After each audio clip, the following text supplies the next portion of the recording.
Sebelum kita mendengarkan firman Tuhan, marilah kita menenangkan hati dan pikiran kita. Damai sejahtera Allah yang melampaui segala akal akan memelihara hati dan pikiranmu dalam Kristus Yesus. Kita berdoa. Bapa Surgawi, terima kasih atas perkenaanmu sehingga kami ada di hadapanmu saat ini. Sebentar lagi kami mendengar firman-Mu. Kami memohon urapilah kami dengan Roh Kudus-Mu, sehingga kami dapat mengerti kehendak-Mu. Dalam nama Yesus kami telah berdoa. Amin. Firman Tuhan yang berbicara kepada kita pada hari ini diambil dari 1 Tesalonika pasal 3 ayat 9 sampai 13. 1 Tesalonika pasal 3 ayat 9 sampai 13 beginilah firman Tuhan. Sebab ucapan syukur apakah yang dapat kami persembahkan kepada Allah atas segala sukacita yang kami peroleh karena kamu di hadapan Allah kita? Siang malam kami berdoa sungguh-sungguh supaya kita bertemu muka dengan muka dan menambahkan apa yang masih kurang pada imanmu. Kiranya Dia, Allah dan Bapa kita dan Yesus Tuhan kita membukakan kami jalan kepadamu. Dan kiranya Tuhan menjadikan kamu bertambah-tambah dan berkelimpahan dalam kasih seorang terhadap yang lain dan terhadap semua orang, sama seperti kami juga mengasihi kamu. Kiranya Dia menguatkan hatimu, supaya tak bercacat dan kudus di hadapan Allah dan Bapa kita pada waktu kedatangan Yesus Tuhan kita dengan semua orang kudus-Nya. Demikian firman Tuhan. Bapak, Ibu, saudara-saudari yang dikasihi oleh Tuhan, tema firman Tuhan kepada kita pada hari ini yaitu menyambut kedatangan Tuhan dalam kekudusan. Sekali lagi, menyambut kedatangan Tuhan dalam kekudusan. Bapak, Ibu, saudara-saudari yang dikasihi oleh Tuhan, minggu yang lalu telah dinyatakan kepada kita bahwa hidup di dunia hanyalah sementara. Hidup kita seperti mimpi, seperti rumput, seperti bayang-bayang, dan seperti angin. Dalam hidup yang sementara ini, kita telah dipanggil untuk mempergunakan waktu yang ada dengan sebaik-baiknya. Dengan keteguhan hati kita berkata, ajarlah kami menghitung hari-hari kami sedemikian, hingga kami beroleh hati yang bijaksana. Bagaimana mempergunakan waktu dengan bijaksana? Melalui firman Tuhan hari ini kita dipanggil untuk hidup dalam kekudusan. Sebagaimana tema minggu ini, menyambut kedatangan Tuhan dalam kekudusan. Mengapa kita harus hidup dalam kekudusan dan bagaimana caranya untuk hidup dalam kekudusan? Itulah yang menjadi perenungan kita pada saat ini. Hidup dalam kekudusan itulah yang dikehendaki oleh Tuhan bagi orang percaya pada saat firman ini disampaikan. Mengapa? Karena berbagai kesusahan dan penderitaan yang mereka alami.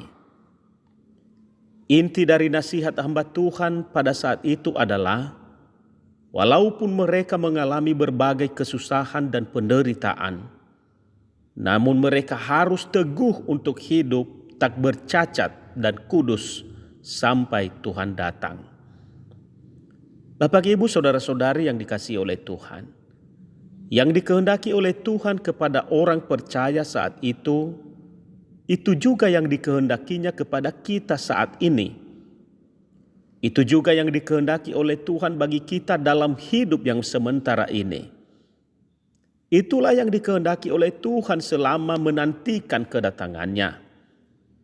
Baik kedatangannya yang kedua kali, juga kedatangannya kepada kita masing-masing, yaitu ketika kita meninggalkan dunia yang fana ini. Demikian juga, hidup dalam kekudusan, itulah yang dikehendakinya bagi kita dalam menyambut hari kelahiran Tuhan Yesus di Bethlehem. Hidup dalam kekudusan ketika kesusahan dan penderitaan, itulah yang dikehendaki oleh Tuhan. Apa artinya hidup dalam kekudusan? Kudus dalam Alkitab berarti terpisah atau tidak tercampur dengan yang lain. Dari pengertian itu, kita dapat menyimpulkan bahwa hidup dalam kekudusan dalam menyambut kedatangan Tuhan berarti keterpisahan hidup untuk Tuhan, keterpisahan hidup dari dosa. Saudara-saudari yang dikasihi oleh Tuhan, selagi kita hidup di dunia ini, dalam menyambut kedatangan Tuhan, kesusahan dan penderitaan dapat menghampiri kita. Kesusahan dan penderitaan yang kita alami berbeda-beda bentuknya. Ada orang yang menderita karena ulahnya sendiri, karena ketidakhati-hatian dalam berucap dan bertindak. Ada juga orang yang menderita oleh perlakuan pihak lain. Ada juga yang menderita karena kegagalan hidup, kegagalan dalam cita-cita, kegagalan dalam pekerjaan, dan kegagalan-kegagalan yang lain. Ada juga yang menderita karena perbuatan anak-anak yang tidak terpuji. Dan banyak lagi bentuk-bentuk penderitaan yang sering terjadi di dalam kehidupan kita keseharian.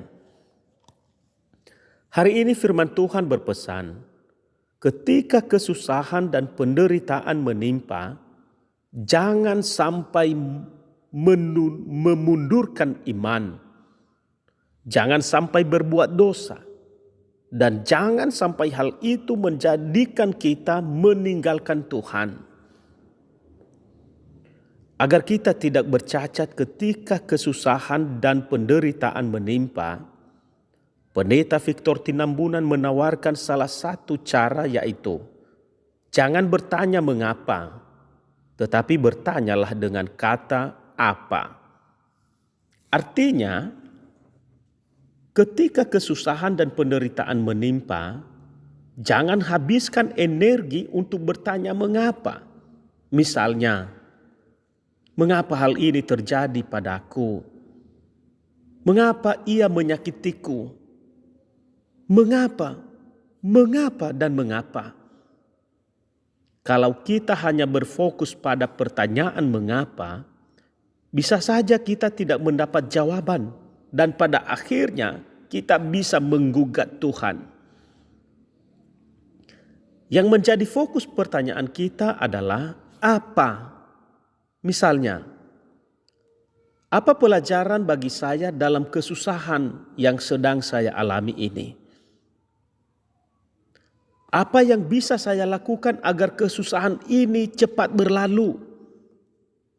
Dan lain-lain yang bisa kita pertanyakan apa.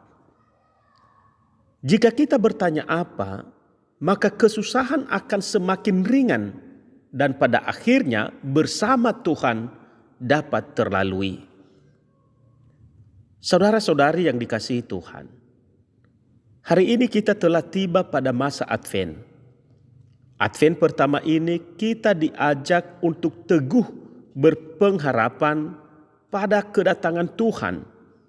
Dan pada saat itu, keselamatan yang telah Ia janjikan akan diwujudkannya. Karena itu dalam menyambut kedatangannya,